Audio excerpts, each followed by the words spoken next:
Hello সবাইকে, তোমরা সবাই কেমন আছো? আশা করি তোমরা সবাই খুব ভালো আছো। তো আমরাও ভালো আছি। অনেক দিন থেকে ভিডিও দিচ্ছিলাম না, কারণ আমার শরীরটা একটু খারাপ, সেই জন্য। তো দেখো, আমরা আজকে চলে গেছি রাসমেলায়। আর আমাদের কোচবিহারে না, মানে রাসমেলাটা অনেক বড় করে হয়, মানে আমার তো বেশ খুব ভালো লাগে। আমি তো প্রত্যেকবার রাসমেলা তো শুরু হলে যাবই। তোমাদের এখানে কাদের কাদের এখানে রাসমেলা হচ্ছে আমাকে অবশ্যই কমেন্ট করে জানিও। মাম্মাম মেলায় এসেই বলছে যে আমি এটাতে উঠবো, ওটাতে উঠবো, আবার বলছে যে আমি উঠবো এটাতে। আমার মাথা ঘোরাবে না তো, সেটা আগে বলো। মানে উঠতেও চাইছে, আবার এটাও চিন্তা করছে যে আমার মাথা ঘোরাবে না তো। আর দেখো এদিকে কত বড় নাগরদোলা, এটাতে না আমি জীবনেও উঠিনি জানো, শুধু দেখেছি, কারণ আমার তো খুবই ভয় লাগে।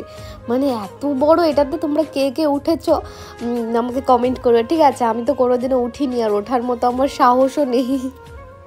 আর মেলাতে গিয়েই আমরা ফার্স্ট এইখানেই এসেছি, কারণ মাম্মা বলছিল আগে মেলায় গিয়েই ও আগে দোলনা দেখবে, ঠিক আছে? দোলনাতে উঠবে, তারপর ওই বাচ্চাদের যেগুলো থাকে ওগুলোতে উঠেছিল। আর দেখো এদিকে আমি মাম্মামকে বলছিলাম যে চলো, আর কতক্ষণ থাকবে এখানে? মাম্মাম বলছিল যে না, আমি আরও কিছুক্ষণ এখানে থাকবো। আর জানো তো, আমি না ঘরে থেকে ভেবেছিলাম কি, মনে হয় খুব ঠান্ডা, মানে বাইরে মনে হয় অনেকটাই বেশি ঠান্ডা।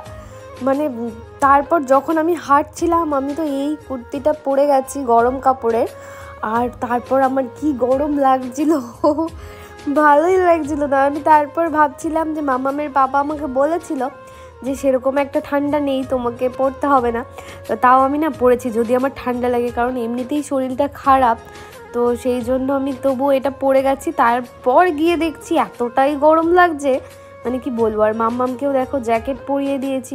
আর মাম্মামের পাপা বলছিল মাম্মামকে যে চলো আগে আমরা কিছু খাওয়া দাওয়া করে আসি, তারপর আমরা এখানে আবার আসবো। আর মাম্মাম যেতেই চাইছিল না, বলছিল আমাকে আর একটু থাকতে দাও, তারপর আমি যাব।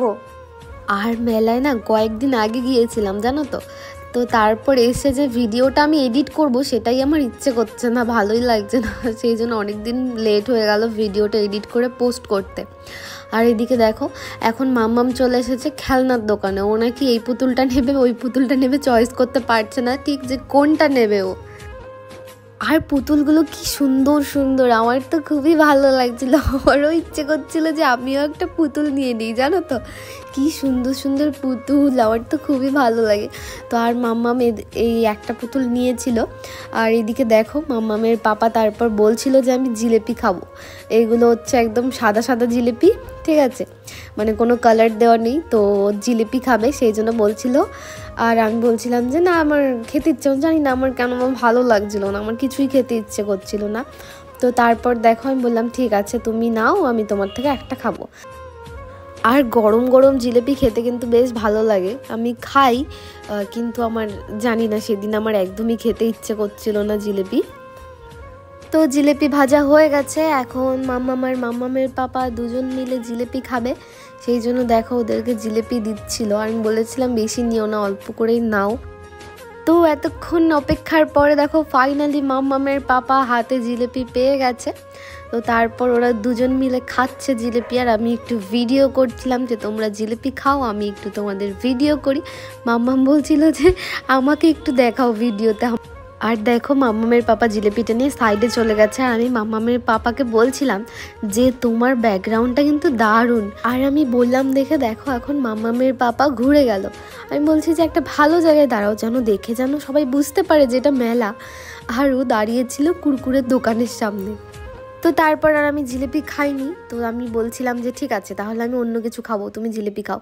আর দেখো এখানে এসে আমি বললাম যে ঠিক আছে তাহলে আমাকে একটা আইসক্রিম খাও। তো দেখো একটা আইসক্রিম নিয়েছি। তো আমি বললাম আর আইসক্রিম নিতে হবে না, এখান থেকে আমরা সবাই খাবো, কারণ আমার খাওয়ার একদমই ইচ্ছে ছিল না, কিন্তু বলছিল বারবার করে, সেই জন্য কিছু একটা তো খেতে হয়, সেই জন্য আমি দেখো একটা আইসক্রিম নিয়ে নিয়েছি। আর এটা হচ্ছে ভ্যানিলা ফ্লেভারের আইসক্রিম। আর আমার না ভ্যানিলা ফ্লেভারটা খুব ভালো লাগে আইসক্রিমের মধ্যে। আর আমাকে না দিচ্ছিল একটা অন্য কেমন যেন একটা দিচ্ছিল আইসক্রিমের যে ক্রিমটা আছে, তো আমি বলছি না আমি এটা নেব না। তারপর যেন কি করেছে, ওই ক্রিমটা রেখে তারপর ওটা আমাকে চেঞ্জ করে দিয়েছে। আর দেখো এখন মাম্মাম খাচ্ছে আইসক্রিম আর আমিও খাচ্ছি আইসক্রিম। আমরা দুজন আইসক্রিম খেতে ব্যস্ত। আর এই ভ্যানিলা ফ্লেভারের আইসক্রিমটা কিন্তু দারুণ ছিল, দারুণ, আমার তো খুবই ভালো লেগেছে। আর মাম্মামও বলছিল যে দারুণ টেস্টি। তো দেখো একটু মাম্মামকে দিচ্ছি, একটু আমি খাচ্ছি।